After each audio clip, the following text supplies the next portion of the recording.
718, 718 number.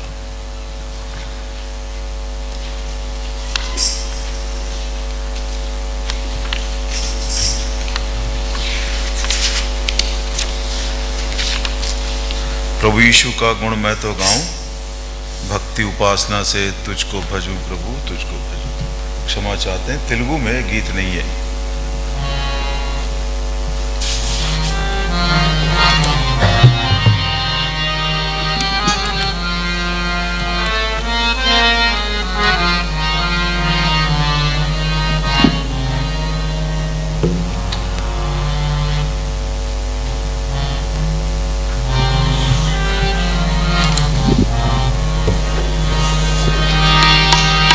प्रभु यीशु का गुण मैं तो गाऊं, प्रभु यीशु का गुण मैं तो गाऊं। भक्ति उपासना से तुझको भजूं प्रभु, भक्ति उपासना से तुझको भजूं प्रभु, तुझको भजूं।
स्वर्गीय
नंबर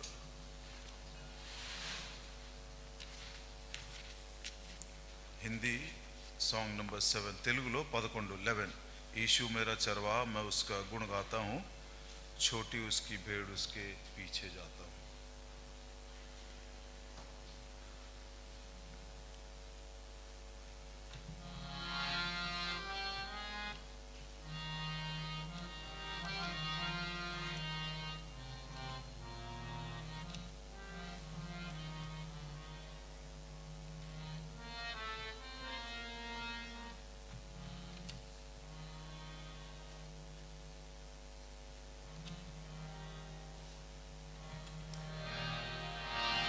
यीशु मेरा चरवाहा मैं उसके गुण गाता हूँ छोटी उसकी भेड़ उसके पीछे जाता हूँ।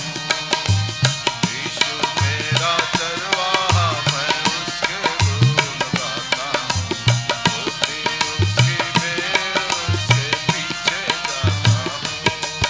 हरियाली चरागा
Before we individually and audibly worship the Lord, we shall turn our Bibles to Psalm 66. व्यक्तिगत रीति से और ऊंचे आवाज में आराधना करने से पहले भजन संहिता उसका 66 Psalm 66 we shall read alternately. भजन संहिता 66 हम बारी-बारी पढ़ेंगे। Make a joyful noise unto God, all ye lands. उसके नाम की महिमा का भजन गाओ, उसकी स्तुति करते हुए उसकी महिमा करो। Say unto God, how awesome art thou in thy works, through the greatness of thy power shall thine enemies submit themselves unto thee. सारे पृथ्वी के लोग तुझे मत करेंगे और तेरा भजन गाएंगे। Come and see the works of God. He is awesome in his doing toward the children of men. उसने समुद्र को सूखी भूमि कर डाला, वे महानद में से पांव-पांव पार उतरे, हम उसके कारण आनंदित हुए। He ruleth by his power forever. His eyes behold the nations, and let not the rebellious exalt themselves. हे देश देश के लोगों, हमारे परमेश्वर को धन्य कहो और उसकी स्तुति में राग उठाओ। Which holdeth our soul in life, and suffereth not our feet to be moved. क्योंकि प्रभु तूने हमको जांचा, तूने हमें चांदी के समान ताया था, तूने हमको जाल में Thou broughtest us into the net. Thou laidest affliction upon our loins. तूने गड़चड़ों को हमारे सिर के ऊपर से चलाया, हम आग और जल में से होकर गए, पर तूने हमको बार कर सुख से भर दिया है। I will go into thine house with burnt offerings. I will pay thee my vows. जो मैंने मुंह खोल कर बानी और संकट के समय कही थी, I will offer unto thee burnt sacrifices of fatlings, with the incense of rams. I will offer bullocks with goats. हे परमेश्वर के सब डर आकर सुनो, मैं बताऊंगा कि उसने मेरे लिए क्या क्या किया है। I cried unto him with my mouth, and he was extolled with my tongue. मैंने अनर्थ की बात सोचता तो प्रभु मेरी न सुनता। But verily God hath heard me, yet attended to the voice of my prayer. धन्य है परमेश्वर जिसने ना तो मेरी प्रार्थना अनसुनी की और ना मुझसे अपनी करुणा दूर कर दी है। May our loving and living God speak to us from his own word and help us to worship him in spirit and in truth. हमारे प्रेमी और जीवित परमेश्वर हम सबसे बातें करें कि हम आत्मा और सच्चाई से प्रभु की आराधना कर सके। Shall we look to the Lord in prayer? आइए प्रार्थना करेंगे। Our loving heavenly Father, हमारे प्रेमी स्वर्गीय पिता, merciful and true God, दयालु और सच्चे परमेश्वर, never failing and never changing God. ना बदलने वाले परमेश्वर, In the name of the Lord Jesus Christ, our highly exalted Savior, we commit your holy presence round your table in thine house at Bethany, Pune. महिमित और ऊंचे प्रभु यीशु मसीह के नाम में आपके मेज के चारों ओर हम इकट्ठा होते हैं, आपके घर में चर्च एट बेथनी में इकट्ठा हुए हैं, आपको हम धन्यवाद देते हैं। We look back to the beginning of this year, the 1st of January 2025, and thank you for all your presence, your love, your care, your mercy bestowed upon us. Thus far, the 27th of December 2025. प्रभु जी, हम पीछे मुड़कर साल के पहले दिन को हम देखते हैं, जनवरी 1 तारीख को, वहाँ उस दिन से लेकर आज तक, इस रविवार तक प्रभु जी आप लेकर आए हैं और संभाला, रक्षा किया, आपको हम धन्यवाद देते हैं। Truly, Lord, hitherto you have been with us. अब तक आप हमारे संग रहे प्रभु, And you are going to be with us also in future. आगे आने वाले दिनों में भी आप हमारे साथ रहने वाले। You have been our Jehovah Jireh God. आप हमारे यहोवा यीरे परमेश्वर बनकर रहे। You have been our Jehovah Nissi. यहोवा निस्सी परमेश्वर बनकर रहे। You have also been our Jehovah Shalom. Jehovah shalom परमेश्वर बनकर रहे। You have been our Jehovah Shammah God. हमारे यहोवा शम्मा परमेश्वर आप हैं। Therefore, Lord, unitedly we worship you, we bless you, we bow down before you and give our heartfelt adoration, praise and thanksgiving to you. इसलिए हम सब इकट्ठा होकर प्रभु जी आपको आराधना करने के लिए, आपको स्तुति धन्यवाद की भेंट चढ़ाने के लिए हम आए। Now Lord, open thy word, Psalm 66, which I have read together. भजन 66 जो हमने पढ़ा था, उस वचन को आप हमारे लिए खोल दीजिए। Thank you for those who are present. We pray for those who are yet to come. जो लोग उपस्थित हैं उनके लिए धन्यवाद देते हैं, जो आने वाले हैं उनके लिए भी धन्यवाद देते हैं। Everyone may get their due portion. हर एक को उनका भाग मिल सके। May this day be recorded in eternity. ये दिन प्रभु जी अनंत काल में लिखा जाए। And many of us may testify, the Lord has spoken, the Lord has visited me, the Lord answered my questions, the Lord solved my problems. बहुत से लोग गवाही दे सके कि प्रभु ने मुझसे मुलाकात की, प्रभु ने मुझसे बातें की, प्रभु ने मेरे प्रश्न का उत्तर दिया और मेरे समस्या का हल दिया, ऐसा गवाही दे सके। Think of other believers of ours in this city worshiping in different places. इस शहर में अलग-अलग जगहों में जो विश्वासी भाईगण प्रभु जी इकट्ठा हो रहे हैं, उनके लिए भी हम धन्यवाद And देते हैं। also in the state of Maharashtra.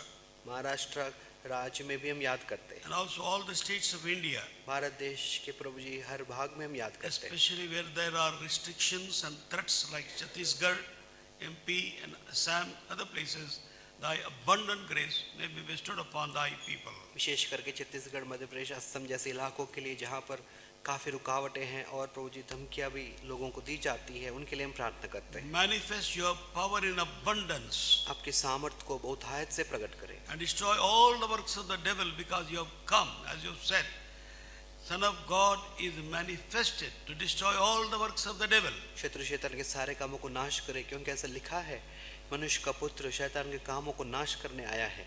Lord, you have defeated Satan and all his devices on the cross of Calvary. शैतान को और उसकी सारी युक्तियों को कलवरी के क्रूस पर आपने नाश कर दिया। And we stand on that victory ground, उस जय के भूमि पर हम खड़े, claiming thy precious blood upon our consciences, upon our bodies, and this entire premises.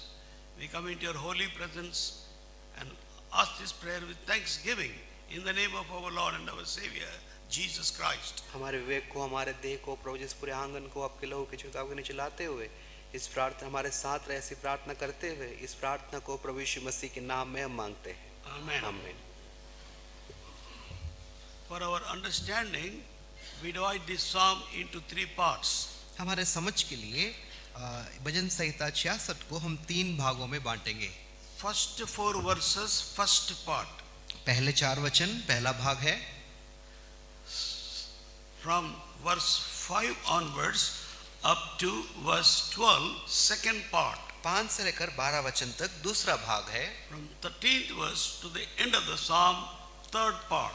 13 वचन से आखिरी वचन तक तीसरा भाग है। Now I'll tell you what are there in those 3 parts, part by part. एक भाग में कौन-कौन सी बातें लिखी है वो मैं आपको बताऊंगा। In the first part, from verse 1 to 4, पहला भाग 1 से लेकर 4 वचन तक, the psalmist is giving a call to the entire universe, all the lands of the earth, to worship God. पूरे विश्व को भजन का लेखक बुला रहा है और कहता है कि हरे सारे पृथ्वी के लोगों परमेश्वर की आराधना करो। See how this psalm begins in verse 1. एक वचन में कैसे शुरू होता है, देखिए।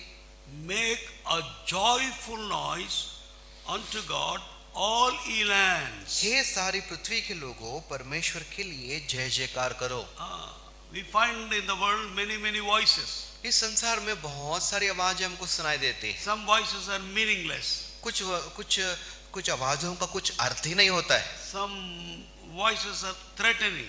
कुछ आवाजें धमकी देने वाली आवाजें होती हैं। But here we are supposed to make joyful noise unto God. यहाँ पर एक जय के साथ मिली हुई ध्वनि के बारे में लिखा गया है। Because He has given us the joy of salvation. क्योंकि उसने उद्धार का आनंद हमको दिया है। He has granted us heavenly joy, everlasting joy to be our portion and our experience. स्वर्गीय आनंद, अनंत काल का आनंद हमारे अनुभव के लिए, हमारे निज भाग के लिए प्रभु ने दिया है।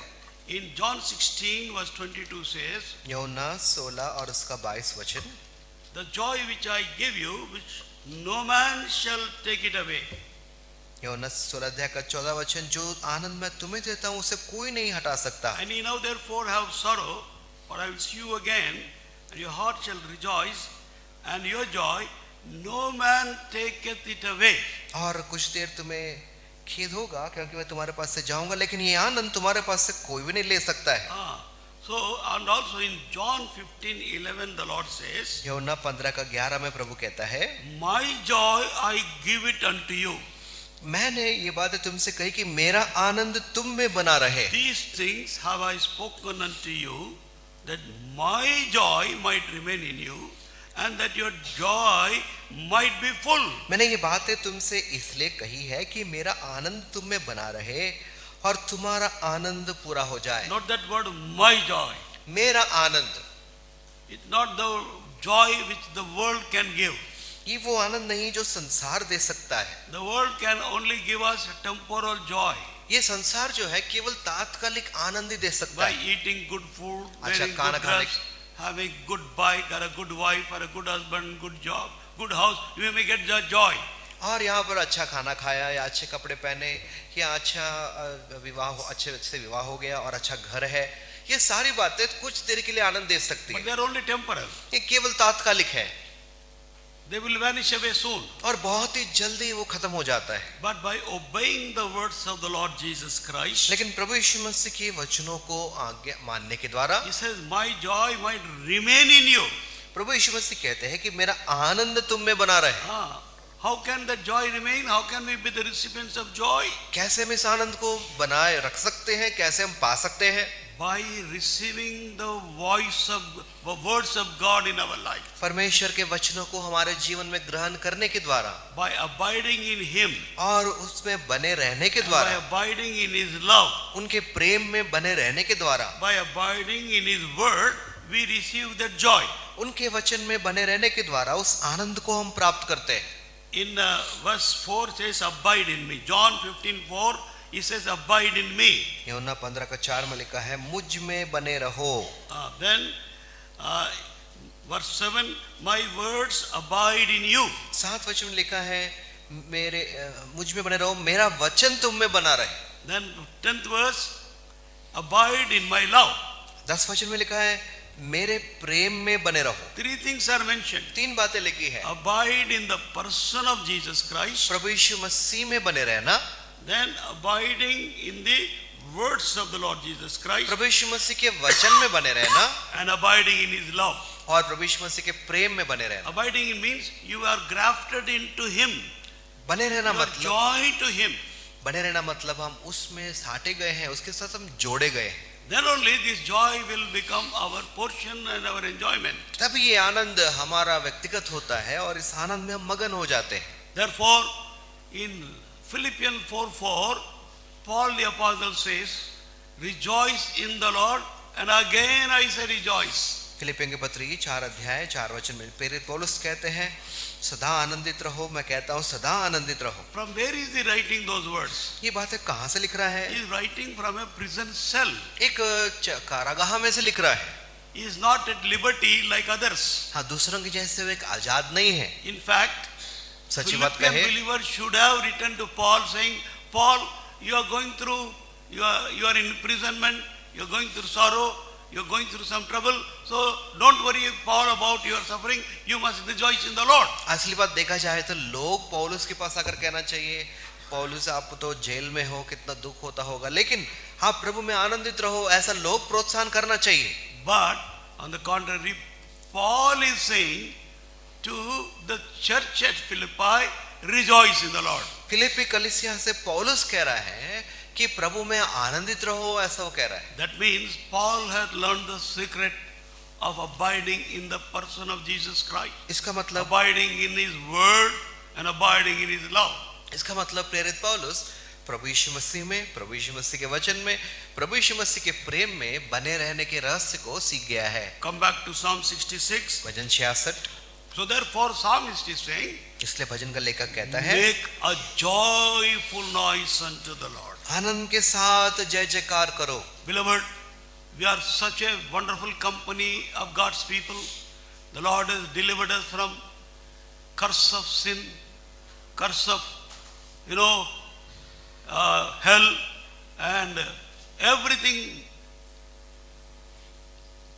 all the powers of darkness. He has translated us from the powers of darkness into the kingdom of His Son, the Lord Jesus Christ. हम एक बहुत ही अद्भुत एक प्रभु के झुंड है, अंधकार में से प्रभु ने हमको ज्योति में लाया, हमको छुड़ाया, अद्भुत रीति से हमको बचाया है। In 1 Peter chapter 1 verse 8 we read, पहला He has पत्रस given unto us joy unspeakable and full of glory. पहला पत्रस 1 अध्याय 8 वचन में लिखा है, ऐसा आनंद जो वर्णन से बाहर और महिमा से भरा हुआ है। Human language cannot express the love of God. मनुष्य की भाषा में परमेश्वर के प्रेम का वर्णन हम नहीं कर सकते। And also the joy of the Lord.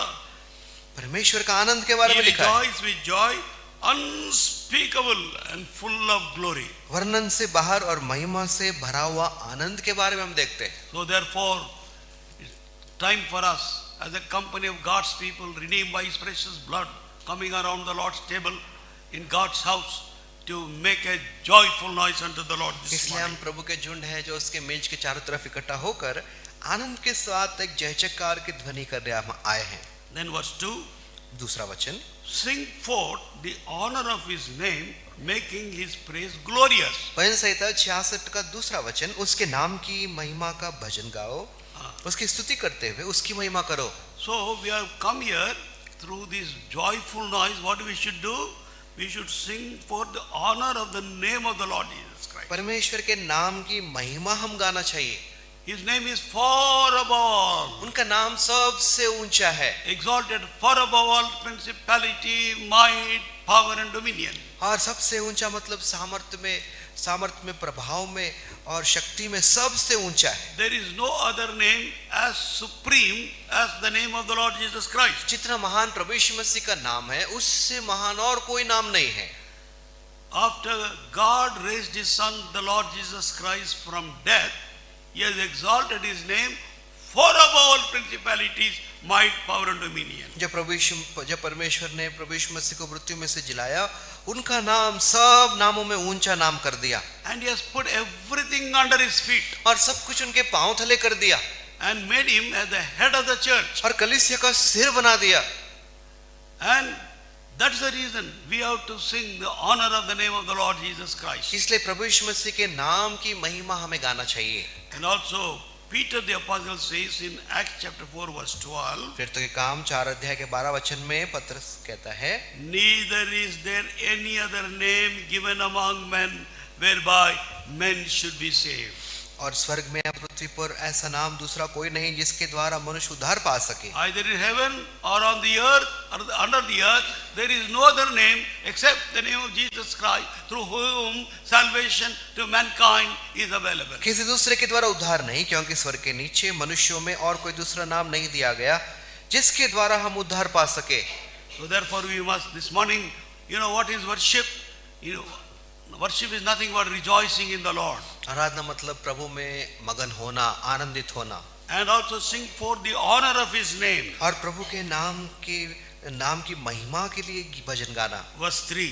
तीसरा वचन, Psalm 66 verse 3. भजन 66 का 3 Say वचन, unto God, how awesome art thou in thy works, through the greatness of thy power shall thine enemies submit themselves unto thee. तीसरा वचन, परमेश्वर से कहो तेरे काम क्या ही भयानक है, तेरी महासामर्थ के कारण तेरे शत्रु तेरी चापलूसी करेंगे। In worship we must say these things. आराधना में ये बातें हमें कहना है। What should we say? क्या कहना है? How awesome art thy works. तेरे काम क्या ही भयानक है, And through the greatness of the power what you have done, तेरी महान सामर्थ के कारण तूने क्या किया, thine enemies are going to submit themselves to you. तेरे शत्रु तेरे चापलूसी करेंगे। Then verse 4. 4 वचन, All the earth shall worship thee and shall sing unto thee, they shall sing unto thy name. सारी पृथ्वी के लोग तुझे दंडवत करेंगे और तेरा भजन गाएंगे और वे तेरे नाम का भजन गाएंगे। In every continent, every country, every nation, God has kept a small remnant where they are singing praises to God. धरती के ऊपर हर एक देश में, हर एक जगह में प्रभु ने एक शेष प्रजा को रखा है जो उसकी स्तुति और उसके गीत गाते रहते हैं। That's why it says all the earth shall worship thee. इसलिए लिखा है सारी पृथ्वी के लोग तुझे दंडवत करेंगे। It doesn't mean earth means this land, but the people of the land. मतलब पृथ्वी नहीं, लेकिन पृथ्वी के लोग दंडवत करेंगे। Then from verse 5 onwards, 5 वचन से we find, I said the second part, it is the national worship. दूसरा भाग ये है ये एक देश का भजन है। When you go through the contents of this passage, you'll find what God has done to the nation of Israel. और That's why Israel- it's a national Israel, national worship. और इज़राइल एक राज्य है और इज़राइल राज्य के लिए प्रभु ने क्या क्या किया है वो बातें 5 वचन से हम देख सकते हैं। इसलिए एक राज्य का आराधना है। And the psalmist is inviting the nation of Israel. Israel के राज्य के लोगों को वो बुला रहा है, Come and see the works of God. आओ परमेश्वर के कामों को देखो। He is awesome in his doing toward the children of men. अपने कार्यों के कारण मनुष्यों को अयोग्य दिख पड़ता है। What did he do? उसने क्या किया? Verse 6 says, 6 वचन में लिखा है, He turned the sea into a dry land. उसने समुद्र को सूखी भूमि कर डाला। Refer to Exodus chapter 14, where God has divided the Red Sea. निर्गमन 14 अध्याय में जिस प्रकार परमेश्वर ने लाल समुद्र को 2 भाग कर दिया था उसका ये वर्णन है। After Pharaoh allowed the children of Israelites go from Egypt to the promised land Canaan, जब फिरौन ने इस्राएलियों को जाने दिया कि वो लोग मिस्र छोड़कर कनान देश जा सके, after that Passover lamb, मेमने के फसका के मेमने के बलि के the children of बाद Israelites were redeemed Israel- from the Egypt bondage of Egypt and Pharaoh. मिस्र और फिरौन के गुलामी से इजरायली लोग छुटकारा पा चुके थे। Nearly 430 years they were in bondage and slavery to Pharaoh and Egypt. 430 साल फिरौन और मिस्र के गुलाम में वो रह चुके थे। But the Lord delivered them by the blood of the lamb, the Like- Passover lamb. और फसह के मेमने के लहू के द्वारा, फसह के मेमने के बलिदान के द्वारा छुड़ाया। But wherever the blood was not seen, जहां जहां लहू नहीं दिखाई दिया, the eldest son of that family and the eldest animal of that family was slain by the angel of death. और हर एक घर में जो पहलौठा पुत्र था या पहलौठा पशु था, मृत्यु के दूत ने उसका संहार कर दिया। So there was sorrow in the camp of Egyptians. और मिस्र के छावनी में तो उदासी और दुख छा गया, In the camp of Israelites, joy and gladness. और इस्राएल की छावनी में तो आनंद और आनंद छा गया। So he turned the Red Sea into a dry land. लाल समुद्र को उसने सूखा भूमि कर दिया। They went through the flood on foot.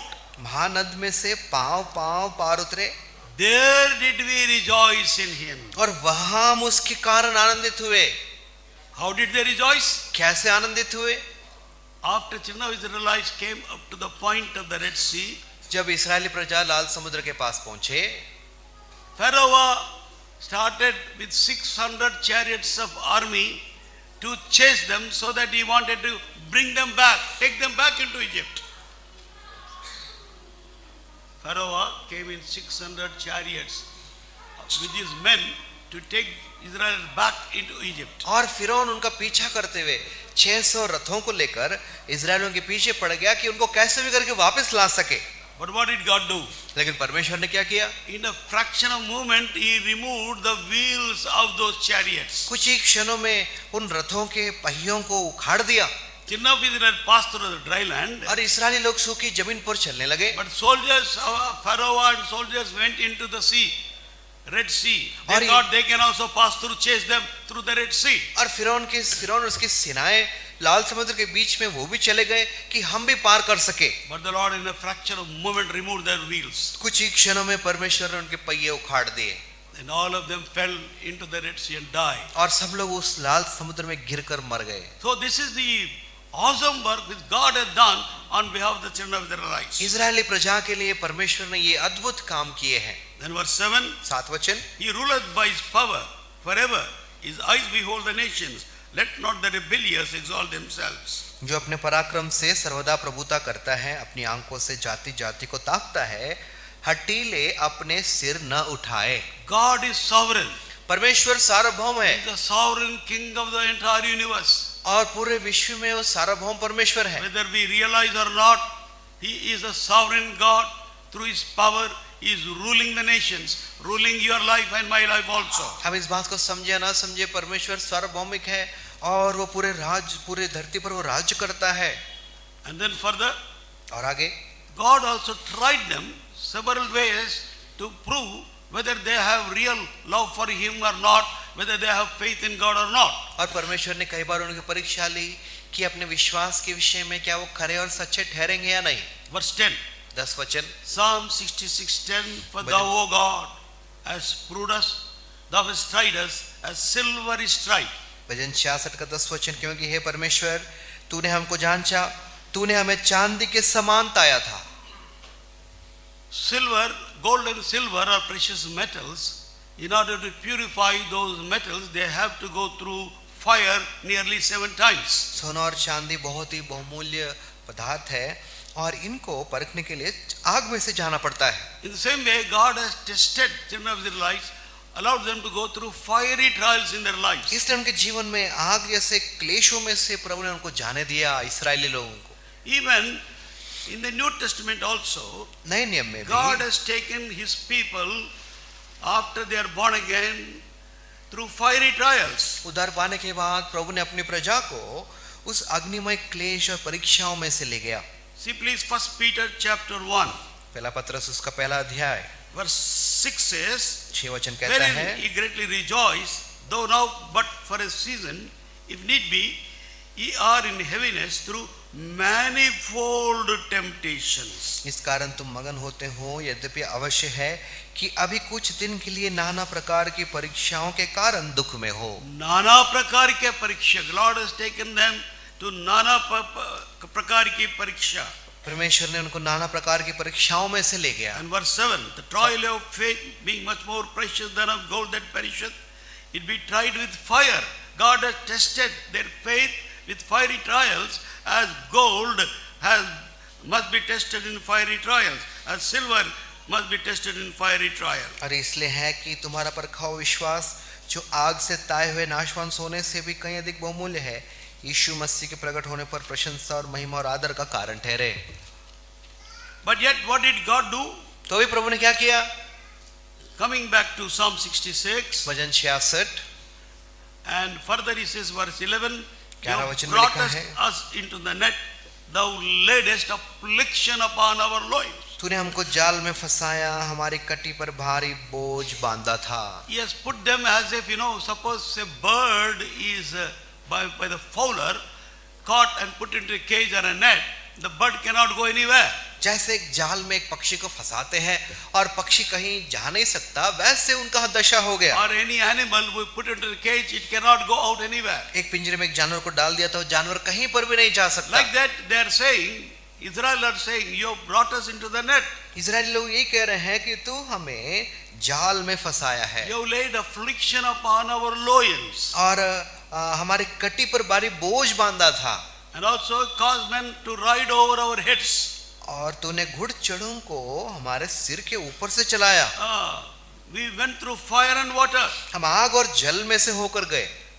So what a contrast it is, falling down, falling into fire, falling into water, falling into fire, falling into water. कितना ये दोनों व्यत्यास वाली बातें हैं, एक बार आग में गिर रहे हैं, एक बार पानी में गिर रहे हैं। But what is the purpose of God? लेकिन परमेश्वर की योजना क्या है? When God brings trials, affliction to God's people, it is not to punish them. जब प्रभु क्लेश और संकट प्रभु के प्रजा पर लेकर आते हैं तो उनको दंड देने के लिए नहीं, but in order to purify us, कि उनको शुद्ध कर सके, पवित्र कर सके, purify our soul and our spirit, make it holy and righteous in His sight. कि हमारे प्राण को, हमारे मन को शुद्ध कर सके, कि हम उसकी दृष्टि में पवित्र और धर्मी ठहरे, And also bring us to a wealthy place. कि हम एक ऐश्वर्यवान जगह में ला सके। That is the reason God brings affliction and sorrow in our life. इसलिए परमेश्वर हमारे जीवन में परीक्षा और दुख और क्लेश को लाते हैं। Book of Deuteronomy, व्यवस्था विवरण chapter 8. 8 अध्याय। Here also we find why God tests God's people. क्यों परमेश्वर लोगों की परीक्षा लेते हैं, वो बात यहाँ लिखा है। So beloved, when test and trial comes, जब you should not क्लेश- get discouraged, do not grumble and complain, जब but क्लेश- bear it, go through it patiently, joyfully and cheerfully. जब क्लेश और परीक्षा आती है, हमें घबराना, कुड़कुड़ाना नहीं, लेकिन धीरज के साथ उसको सहते हुए उसमें हम आगे बढ़ना है। Deuteronomy chapter 8 verse 2.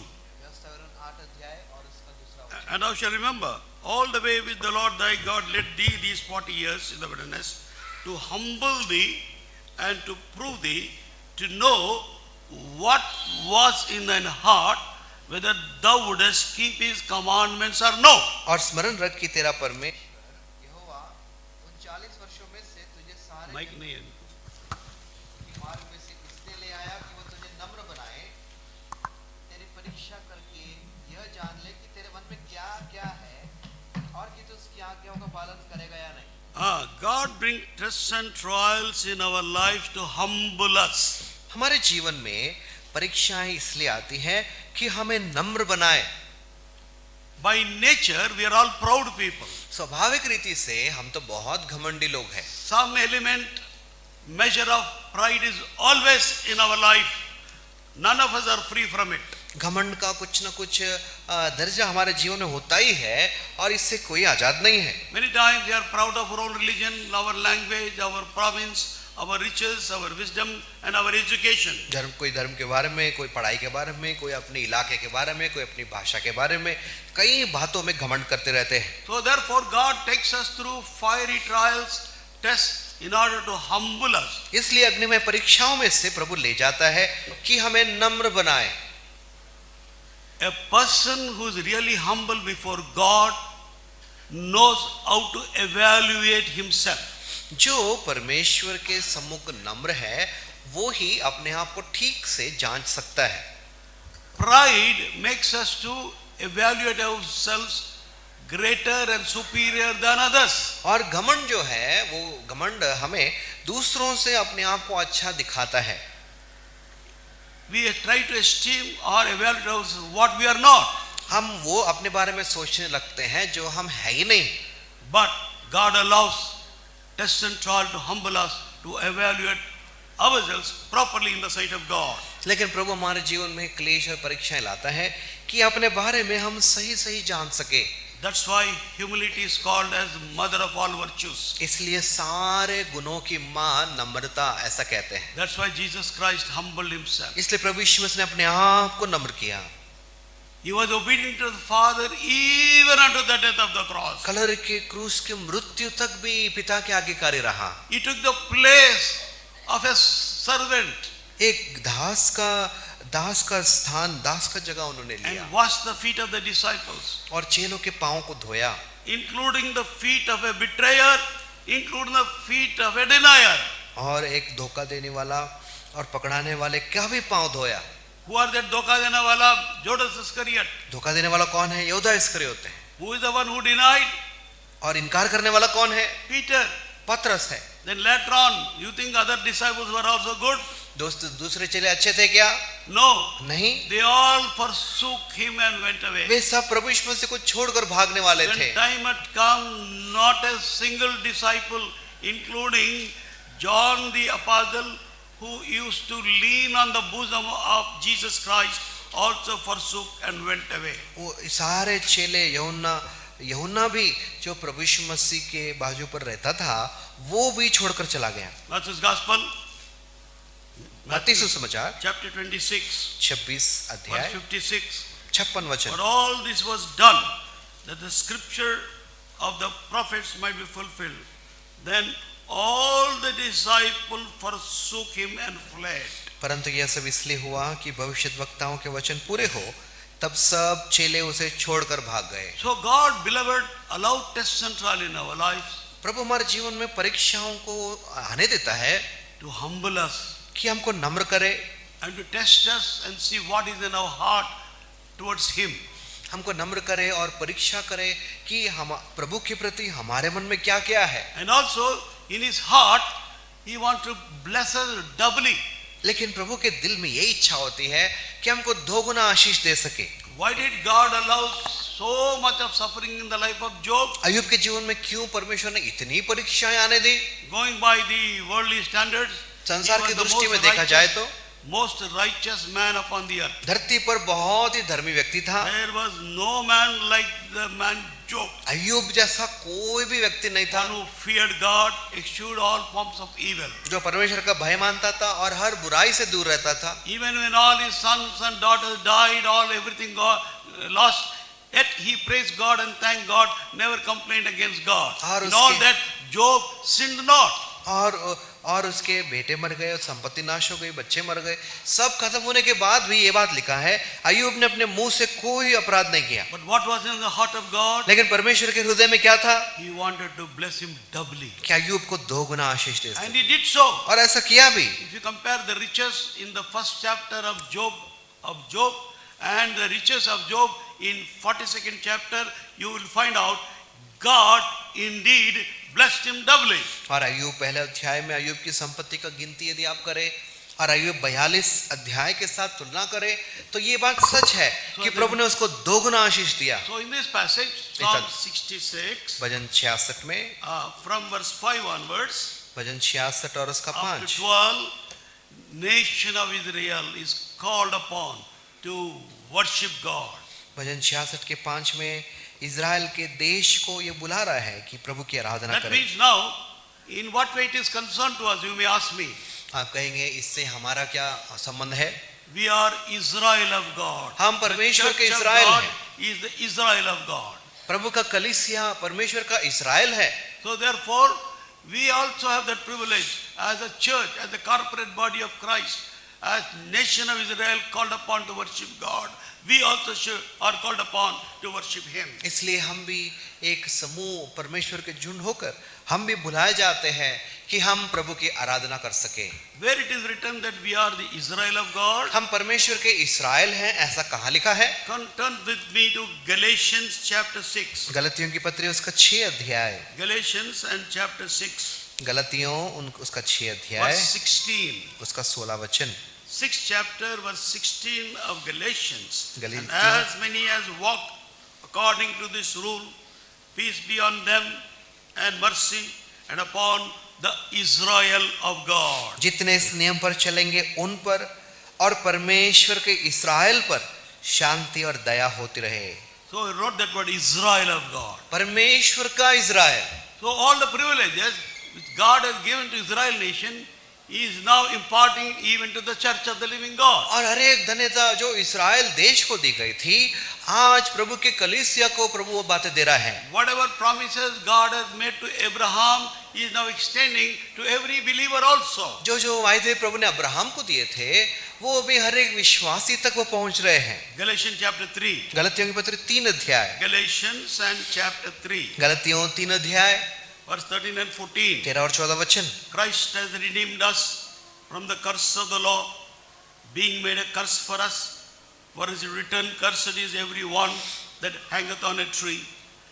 Please Must- note then that the blessing of Abraham might come on the Gentiles through Jesus Christ, that we might receive the promise of the Spirit through faith. मसीह ने जो हमारे लिए शापित बना हमें मोल लेकर व्यवस्था के शाप से छुड़ाया, क्योंकि लिखा है जो कोई काठ पर लटकाया जाता है वो शापित है। यह इसलिए हुआ कि अब्राहम की आशीष मसीह यीशु में अन्य जातियों तक पहुंचे और हम विश्वास के द्वारा उस आत्मा को प्राप्त करें जिसकी प्रतिज्ञा हुई है। We are all Anya Jati. हम सब अन्य जाति है। None of us seated here belong to a Jewish family or born in the Jewish family. यहाँ पर हम में से कोई भी यहूदी घराने का नहीं है, ना यहूदी घराने में जन्म लिया है, But by faith in Jesus Christ, लेकिन प्रभु यीशु मसीह पर विश्वास करने के not द्वारा only we have become the children of God, हम ना केवल प्रभु के संतान बने we हैं, are also brought into the lineage of Abraham, the father of faith, father of many nations. और विश्वास का पिता और बहुत सारे देशों का पिता अब्राहम की वंशावली में हम जुड़ गए। Galatians chapter 3, गलती 3 अध्याय verse 7. 7 वचन। Know ye therefore that they which are of faith, the same are the children of Abraham. अतः ये जान लो कि जो विश्वास करने वाले हैं वे ही अब्राहम की संतान। कौन है अब्राहम का संतान? अब्राहम की संतान कौन They, है? he, that means no, they that are of faith, those who have faith in the Lord Jesus and His finished work, they are brought not only to the family of God but also into the family of Abraham. कि जो विश्वास करने वाले हैं वे ही Abraham की संतान है। And you note down what precious promises God has made to Abraham, and all those promises can be claimed by you and me. और कौन कौन से प्रतिज्ञाएं वाचाएं प्रभु ने अब्राहम के साथ बांधी है, उनको हम याद करके वही प्रतिज्ञाएं वही वाचाएं हमारे लिए भी लागू होती हैं। Now coming back to the third part of this psalm, इस भजन का तीसरा भाग from 13th verse to 20th verse, 13 से लेकर 20 वचन तक, here we find a call for a personal worship. यहाँ पर व्यक्तिगत आराधना के लिए बुलाहट है। In the first part, पहली बात, universal call given by the psalmist for the universal global worship. ये भजन का लेखक जो है पूरे विश्व को बुला रहा है एक विश्व आराधना के लिए। That is up to verse 4. तो 4 वचन तक है। Then from verse 5 5 वचन to से 12, call is being given by the psalmist for a national worship. 5 से लेकर यदि हम पढ़ेंगे तो एक देश को आराधना के लिए वो बुला रहा है। Then from 13 to 20, 13 से 20 वचन तक personal worship. व्यक्तिगत आराधना के लिए बुला रहा That's why है। you see verse 13 says, I will go into thy house. इसलिए 13 वचन में लिखा है मैं होम बलि लेकर तेरे भवन में Verse आऊंगा। 14, with my lips I have uttered. 14 वचन में लिखता है मैंने मुंह खोलकर माना। Verse 15 says, I will offer unto thee burnt sacrifice. 15 वचन में लिखा है मैं तुझे मोटे पशुओं I की home will Bali, offer bullocks and goats. मैं बकरों समेत बैल चढ़ाऊंगा। Then verse 17, I cried unto him. 17 वचन में मैंने उसको पुकारा। Like that you find I in first person. मैंने मैं करके अपने व्यक्तिगत के बारे में कहता है। That's why I say it's a call for a personal worship. इसलिए विश्वासी संतगण जो है व्यक्तिगत आराधना के लिए बुलाए जा रहे हैं। So beloved, in our fellowship, this is the greatest thing. Individual believers are given opportunity to worship the Lord when we come around the Lord's table. इसलिए हमारे कलीसिया में प्रभु ने अद्भुत बात रखा है कि व्यक्तिगत रीति से हर एक विश्वासी आकर आराधना कर सके।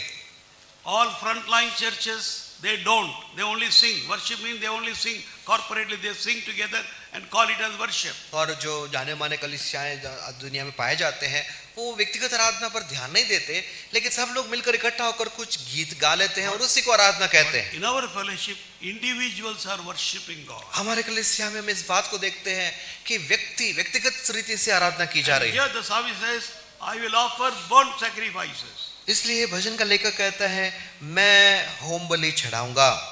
That was the Old Testament. If anybody has to go and worship God, they must go with the animals. और पुराने नियम में यदि किसी को आराधना करना था तो उनको एक बलि पशु को साथ ले जाना They था, must build an altar. उनको एक वेदी बनाना था Through the medium of a priest, they must sacrifice that animal. और याजक के माध्यम से उनको वो बलि पशु चढ़ाना था The blood must be taken and sprinkled on the mercy seat. और ये लहू को उस वेदी के ऊपर छिड़काना था। When the fire comes from heaven and burns that blood on the mercy seat, that means that offering or that worship of that person is accepted. जब उस करुणा के सिंहासन के ऊपर वो वेदी वो लहू छिड़काया जाता है, आग ऊपर से आग निकलकर उस भेंट को ग्रहण कर लेती है। But in the New Testament, no animal sacrifice is needed. लेकिन नए नियम में अभी किसी पशु की बलि की जरूरत नहीं है, Because Jesus Christ himself once for all became the Lamb of God. क्योंकि प्रभु यीशु मसीह सदा के लिए मेमना बन गया।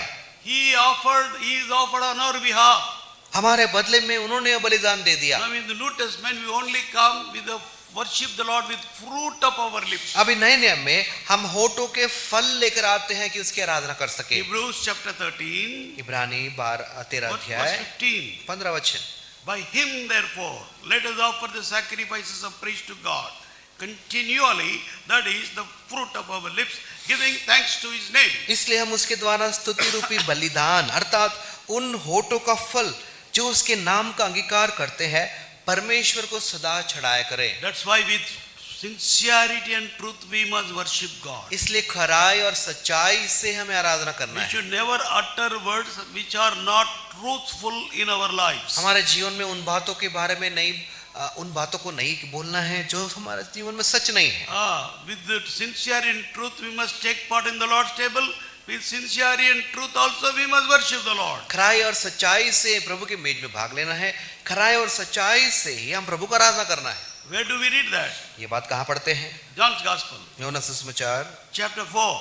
उसका 4 अध्याय। The Lord is telling that Samaritan woman उस सामरी स्त्री से प्रभु यीशु मसीह कहते हैं what God is seeking.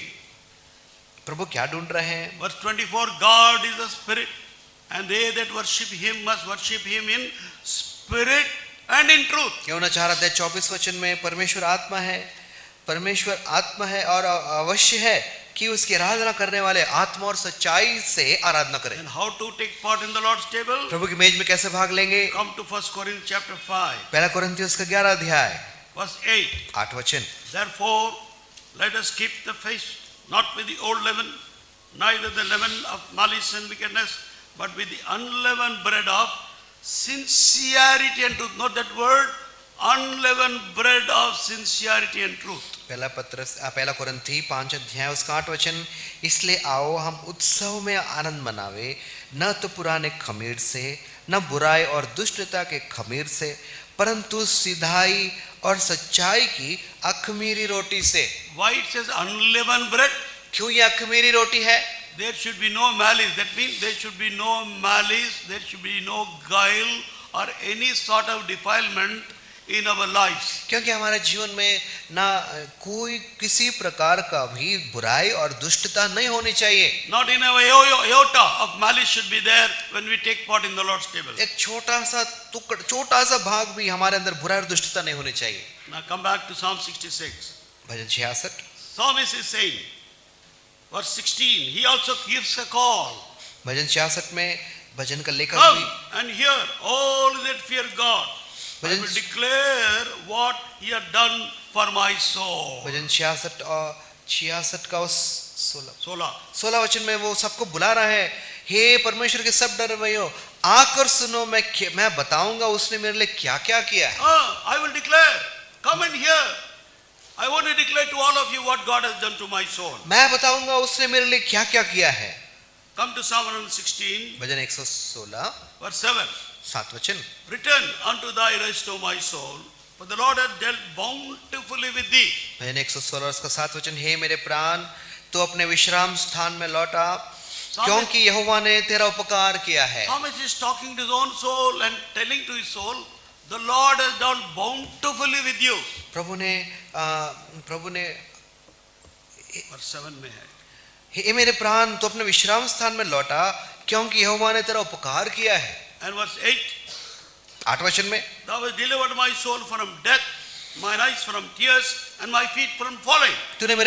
तूने तो मेरे प्राण को मृत्यु से, मेरी आंख को आंसू बहाने से, मेरे पांव को ठोकर खाने से बचा लिया है। Many people died through many accidents, ghastly accidents, and gone away without Christ, gone into darkness. बहुत से लोग भयंकर रीति से मरकर और प्रभु से दूर होकर अंधकार में जा चुके हैं। And some of our loved ones also they have left this world, but they have gone into the presence of the Lord. हम में से बहुत से प्रियजन जो प्रभु को ग्रहण किए थे वो भी सो गए, लेकिन वो प्रभु की उपस्थिति में है। But the Lord has kept us still in the land of the living. लेकिन अभी भी जीवितों के बीच में प्रभु ने हमको रखा। So therefore we have every reason to worship Him. इसलिए हमारे पास हर एक कारण है कि हम उसकी आराधना कर सके। He said, "Mine eyes also, you have delivered me from tears." और उसने कहा मेरी आंख को आंसू बहाने से बचा लिया। That means He did not allow such a sorrow in our lives so that we may shed tears. ऐसा दुख आने नहीं दिया जिससे हम आंसू बहा सके। And also my feet from falling. और मेरे पांव को ठोकर खाने से बचा लिया। We all have tendency to fall. हमारे अंदर एक गुण है गिर जाने का। Not only physically,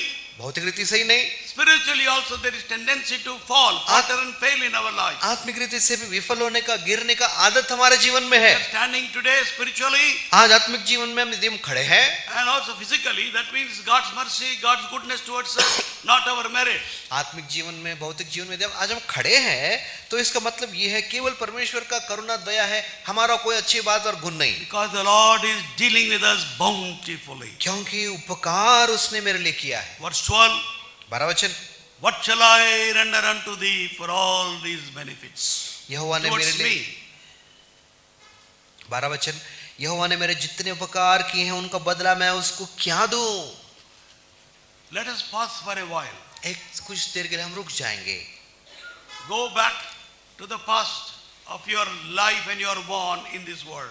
और इस दुनिया में जब आपका जन्म हुआ था, मुड़कर उस दिन को आप देखिए। All of us are aware of our own birthdays, isn't it? हम सबको अपने जन्मदिन याद है। So go back to that day. उस दिन की तरफ मुड़कर देखिए, Think over it. उसके बारे में सोचिए। How many benefits God has done in your life? कितने अद्भुत काम प्रभु ने आपके जीवन में किए हैं। We can, they are more than number than the sand. हम तो बालों की गिनती से Psalmist says 139, more than the number of the sand. प्रभु ने इतने उपकार किए हैं कि वो तो भालू की गिनती से भी अधिक है।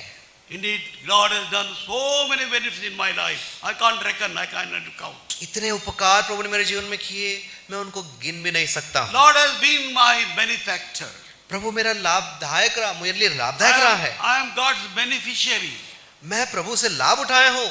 And all of us in a measure, we are all beneficiaries of God. और किसी न किसी दर्जे में हम सब ने परमेश्वर से लाभ कमाया Then है। what shall we do now? अभी हम क्या करें? Take the cup of salvation. उद्धार का कटोरा लेकर। Salvation is such a precious thing. उद्धार बहुत ही बहुमूल्य है। Wise and the prudent of the world, rich people do not understand this mystery of salvation. इस दुनिया के ज्ञानी हो, धनवान हो, बड़े लोग हो, इस उद्धार के मर्म को नहीं समझ पाते। Salvation is an inclusive word. Inclusive word. That means there are many components in it. मतलब उद्धार का जो शब्द है, इसके अंदर बहुत सारी बातें छिपी हुई हैं। Not salvation means not simply forgiveness of sin. उद्धार मतलब केवल पाप की क्षमा, ऐसा ही I'll नहीं। just mention, I'm not going to explain. मैं आपको बस बताता हूँ, समझाऊंगा नहीं। In salvation, as I understand, there are 7 components. उद्धार में कम से कम 7 बातें हैं। The moment a believer believes in Jesus Christ, जिस समय एक विश्वासी a person believes in Jesus Christ, जिस समय एक व्यक्ति ने प्रभु यीशु मसीह पर विश्वास किया, and the finished work of Jesus Christ on the cross of Calvary, Kalvari के क्रूस पर उस पूरे हुए काम पर विश्वास किया, an unjust, unrighteous man is justified. अधर्मी मनुष्य धर्मी हो गया। God never sees him as a sinner any longer. अब ये प्रभु उसको एक पापी के जैसा नहीं देखता है, He will see him as a saint of God. एक परमेश्वर के भक्त संतगण जैसे देखता That है। is written in Romans chapter 5 verse 1. रोमी 5:1 में लिखा है, We are justified by faith in the Lord Jesus Christ. प्रभु यीशु मसीह पर विश्वास करने के द्वारा हम धर्मी ठहराए गए। Also Romans 3:28. रोमी 3:28 में लिखा है। Also Galatians 2:16. गलती 2:16 में भी Read लिखा है। these 3 verses when you go home. घर जाने के बाद इन 3 वचनों को How we are पढ़िए, justified as righteous people. कैसे हम परमेश्वर की दृष्टि में धर्मी ठहराए गए। Such a vilest sinners we are. कितने भयानक पापी थे हम, But now God is justifying us righteous people. अभी हमको प्रभु ने धर्मी ठहराया। What a great blessing it is. कितना अद्भुत आशीष है ये। Secondly, दूसरी बात, through that justification, what God is doing, you know, धर्मी ठहराए जाने के बाद प्रभु क्या कर रहा है? He is reconciling us unto His Father. अपने पिता के साथ हमारा मेल कराया। We are enemies to God because of our sinful nature. हमारे पाप के स्वभाव के कारण हम परमेश्वर के बैरी हैं। After being justified, we are brought into reconciliation. That means broken relationship are being built up now. और अभी हम मेल मिलाप करवाए गए हैं, मतलब जो टूटा हुआ संबंध था अभी फिर से जोड़ा गया है। Ephesians 2:16. एफिसी In 2:16, respect of reconciliation, read Ephesians 2:16. एफिसी 2:16 को पढ़िए, कैसे मेल हुआ है हमारा। Then thirdly, तीसरा, redemption, also छुटकारा। part of salvation. छुटकारा भी उद्धार में भाग है। We are in captivity to sin and evil habits. We cannot extricate ourselves from sin, neither any evil habit. एक पाप और बुरी आदतों में हम फंसे हुए थे, अपने आप को हम बाहर निकाल नहीं सकते थे, But Jesus Christ paid the price of redemption. लेकिन प्रभु यीशु मसीह ने उस छुटकारे के दाम को चुकाया। That's why He said, Son of Man came not to be ministered unto, but to minister and to give His life as a ransom unto many. इसलिए लिखा है, मनुष्य का पुत्र बहुतों को पाप से छुड़ाने के लिए आया है। Matthew's Gospel 20:28. मत्ती He paid the very high price, मत्ती His 20 का own 28, blood, as the price of redemption to redeem a sinner from captivity of sin. मत्ती 20:28 में लिखा है, परमेश्वर ने बड़ा दाम चुकाया कि हमको छुटकारा दे सके। He has not redeemed us through gold and silver and vain tradition of our forefathers, but by the precious blood of the Lamb of God, the Son of God, the Lord Jesus Christ. हमारे पितरों की व्यर्थ परंपराओं से नहीं, सोना चांदी से भी नहीं, लेकिन अपने पुत्र के बहुमूल्य और निष्कलंक लहू से हमें खरीदा है। That is what we read in 1 Peter chapter 1 verse 18. पहला पत्रस 1:18 में उस बात को हम पढ़ते हैं। Then fourthly, चौथी the बात, part of salvation is forgiveness. उस उद्धार का भाग है Forgiveness of sin. पाप की क्षमा। God will never remember our sin. Confess sin, He will never remember again. पाप को मान लिया तो प्रभु फिर कभी उस पाप को स्मरण न करेगा। Whatever sins I have confessed, जो पाप मैंने मान लिया, whatever sins I have brought it under the blood of Jesus Christ. प्रभु यीशु मसीह के लहू के नीचे, छिड़काव के नीचे जो पाप को मैं लाया, Once He blots out our transgressions, हमारे पाप अपराध को मिटा देने के बाद, forgives our sin, पाप को क्षमा करने के बाद, never remember our sin. फिर कभी उस पाप को याद नहीं करेगा। What a great blessing it is. कितना अद्भुत आशीष है ये। Then afterwards what He has done, उसके बाद क्या किया? we are brought into the family of God. We are adoption. We are all adopted into family. परमेश्वर ने हमको दत्त पुत्र की जैसे स्वीकार किया। Ephesians 1:5. इफिसी 1:5 As many as received Him, to them gave He power, become the sons of God. जितने ने उनको ग्रहण किया उन सबको परमेश्वर का पुत्र होने का अधिकार दिया। But if you reject Him, you cannot become the child of God. यदि आप उसको अस्वीकार करें, इनकार करें, तो परमेश्वर के संतान कभी नहीं बन सकते। Ephesians 1:5 talks about that adoption.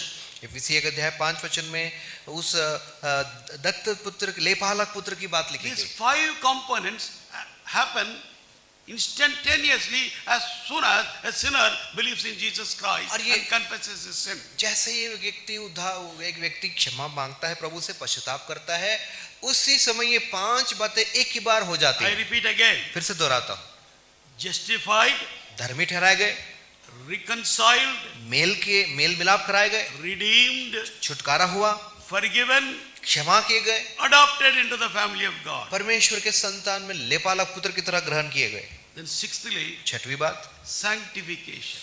पवित्र किया जाना। This is the place where we struggle in our life. यहाँ पर हम सब लड़खड़ा रहते हैं।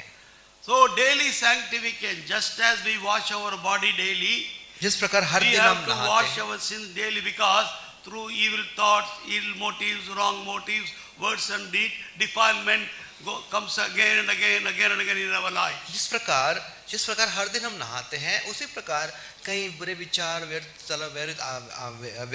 विचार ऐसा हमारा जीवन में आती है, हमें मलिन करती है, इसलिए हर दिन हमको पापों से धुलते रहना है। That's why we must go to the fountain of the cross of Calvary, the blood of Jesus Christ, wash ourselves daily. It's called daily salvation. इसके कलवरी के उस सोते के पास हमें जाना है, जो वो सोते में से हम धुलते हैं और पवित्र किए You know जाते what हैं। I do? मैं क्या करता हूँ As पता है? soon as evil thought comes to me, immediately I said, Lord, I'm sorry, forgive me, wash me in your blood. एक तुरंत जैसे ही एक बुरा विचार मन में आ जाता है, मैं तुरंत प्रार्थना करता हूँ, प्रभु मुझे माफ करो As और soon as आपके लहू से शुद्ध करो। as soon as I see some evil picture, I say, Lord, please forgive me, wash me in your blood. जैसे कोई गलत चित्र में मुझे दिखाई देता है, तुरंत मैं मन में प्रार्थना करता हूँ, प्रभु जी मैं माफ करो, Therefore, आप मुझे धो के शुद्ध करो। sanctification is a lifelong process. ये पवित्र होना, शुद्ध होना जीवन भर चलने वाले क्रिया है। As long as we are in this body of sin, जब तक हम इस पापमय देह में निवास कर रहे हैं, defilement comes. ये अपवित्रता आते So रहेगी। that's why we must go on washing ourselves इसलिए जाकर हमें अपने आप को धोते रहना है, through His blood, लहू के द्वारा, through the Word of God, प्रभु के वचन के through the द्वारा। fiery trial. God goes on sanctifying, making holier and holier. हमें शुद्ध होते जाना है, शुद्ध होते जाना है, पवित्र होते जाना है, पवित्र होते जाना है। Seventhly, 7वीं बात, seventh part of salvation, उद्धार का एक और भाग, glorification. महिमा पाना। That happens when Jesus Christ comes. जब प्रभु यीशु Second मसीह time. आएंगे दूसरी बार, तब होगा। As soon as He comes to the midst of the earth, we will be raptured. We shall see Him as He is, and we will be transformed into His likeness. जैसे प्रभु यीशु मसीह दूसरे आगमन में आएंगे, हम उनको देखेंगे जैसा वो है, हम और हम उसके जैसा बदल जाएंगे। We will be given glorified bodies, एक महिमित देह हमको दिया जाएगा, sinless bodies, एक पाप रहित देह दिया जाएगा, heavenly body, स्वर्गीय देह दिया जाएगा, celestial body, एक incorruptible body. महिमित स्वर्गीय देह दिया जाएगा, Through that body, in that body, no more sin. अविनाशी देह दिया जाएगा जिसमें That's कोई why पाप it नहीं is है, called glorified body. इसलिए महिमित देह करके लिखा So है। therefore, beloved, salvation is a wonderful thing. इसलिए उद्धार एक अद्भुत बात है। Israel, Hebrew believers were neglecting that salvation इब्रानी यहूदी लोग इस उद्धार के बारे में लापरवाह थे, because of the persecution. सतावट और क्लेश के Many were कारण denying Jesus Christ, going back into Judaism. बहुत से लोग प्रभु यीशु मसीह को छोड़कर वापस उस धर्म में वापस जा रहे थे। That's why the writer of Hebrews says, इसलिए इब्रानी का लेखक कहता है, Hebrews chapter 2 verse 3, इब्रानी 2:3 how वचन, shall we escape if we neglect so great a salvation? तो हम लोग ऐसे बड़े उद्धार से निश्चिंत रहकर कैसे बच सकते हैं? We cannot save ourselves. If if we neglect salvation. हम उद्धार के विषय में लापरवाह रहेंगे तो अपने आप को हम नहीं बचा And सकते। this salvation is such a wonderful thing. ये उद्धार इतना अद्भुत बात है। As soon as a sinner is born again in the world, जैसे एक पापी का वो जन्म होता है दुनिया born में, again in the world, जब एक पापी को उद्धार होता there है is a दुनिया में, great joy, celebration in heaven. तब स्वर्ग में बड़ा आनंद होता है। That we read in Luke chapter 15. लूका 15 में लिखा है, Because all his angels say, this sinner is born again. सारे स्वर्गदूत कहते हैं एक पापी का उद्धार हो चुका है। Let us make a joyful noise in heaven. Celebrate. आओ ऊंची आवाज से आनंद के साथ आप मगन हो, आनंद हो, हर्षित हो। Then 1 Peter पहला पत्रस chapter 1 पहला अध्याय verse 12. 12 वचन, Regarding salvation, angels desire to look into from heaven. When a sinner is born again on the earth, they are looking into the world to see this wonder of salvation. और इस उद्धार की अद्भुत बात को देखने के लिए जो स्वर्ग से भेजा गया, तुम्हें सुसमाचार सुनाया, और इन बातों को स्वर्गदूत भी ध्यान से देखने की लालसा रखते हैं। So this is the cup of salvation. ये उद्धार का एक कटोरा है। His psalmist is saying, I will take the cup of salvation. भजन का लेखक कहता है, मैं उद्धार का कटोरा, उद्धार का प्याला लेकर I will, what he will do? मैं क्या करूंगा? Call upon the name of the Lord. परमेश्वर के नाम को मैं I will पुकारूंगा, pay my vows unto the Lord. मैं अपने मन्नतें उसके सामने पूरा करूंगा, I will worship him. I will praise him in the courts of the Lord. और परमेश्वर के आंगनों में उसकी मैं स्तुति आराधना करूंगा। With these thoughts, beloved, we shall go into worship. इन विचारों के साथ प्रियो हम आराधना में जाएंगे। Remember, याद रखिए, first of all, पहली बात, call for a national, global, universal worship. Global, universal worship. पूरे विश्व पृथ्वी को बुला रहा है आराधना करने के लिए। Secondly, दूसरा, call for a national worship. एक देश की आराधना के लिए वो बुला रहा है। Thirdly, call for a personal worship. और व्यक्तिगत आराधना के लिए वो बुला रहा If है। you are truly born again, सच में आपका उद्धार हुआ है, if your sins are washed, आपके पाप धुले you हैं, are justified, आप धर्मी ठहराए गए you हैं, are adopted in the family of God. परमेश्वर के नेपाल पुत्र आप बने हैं, मेल मिलाप हो गया है। Don't close your mouth and go as you have come. जैसे आए हैं वैसे मुंह बंद कर मत Some जाना। people come with closed mouth, go back with closed mouth. कुछ लोग मुंह बंद कर आते हैं, मुंह बंद कर जाते हैं। Never they open their mouth and say, Lord, I thank you for forgiving my sin. कभी मुंह खोलकर नहीं कहते, प्रभु मुझे माफ किया, मैं आपको धन्यवाद देता हूँ। And some people never sing also. कुछ लोग गीत भी नहीं अरे गाते। कम से कम गाना गाओ यार, कम से कम गीत तो गाना चाहिए। मुंह खोल के गाना गाओ. मुंह खोलकर हमें गाना All चाहिए। your sorrow, sighing, your difficulties will vanish away. आपका हर एक दुख, Sing praises unto the name of the Lord. आपका दुख, क्लेश और सब कुछ निकल जाएगा जब हम गीत गाना शुरू करते हैं। May the Lord help us. प्रभु हमारी सहायता करे।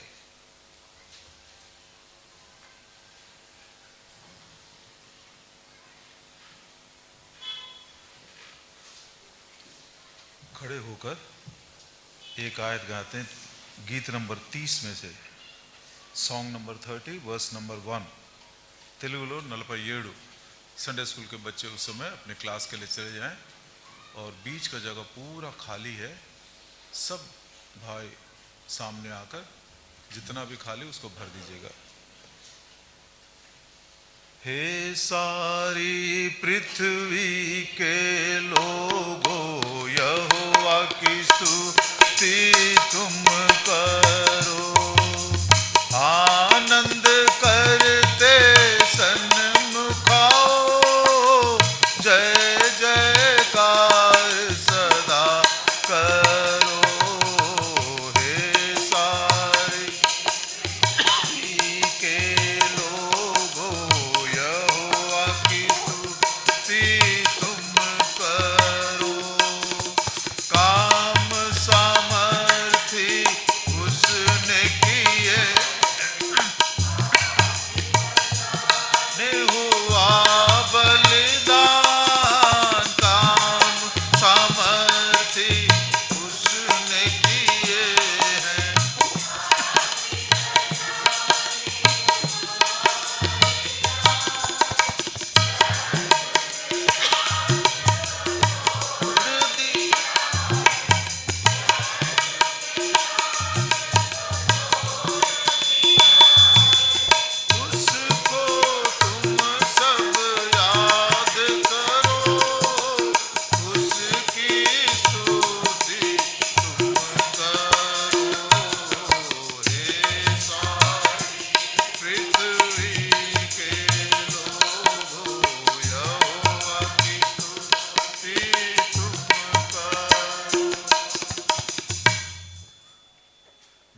हैं।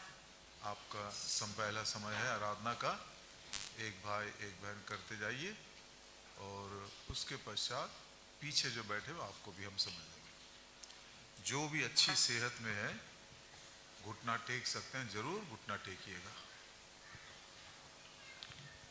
शुरू करिए। My gracious, loving Heavenly Father, wonderful God, never changing, never failing God, once again I too worship Thee and thank Thee, Lord, for giving me this wonderful opportunity, Lord, to come into Your presence, Lord, to be part of Your people, Lord, coming together as church.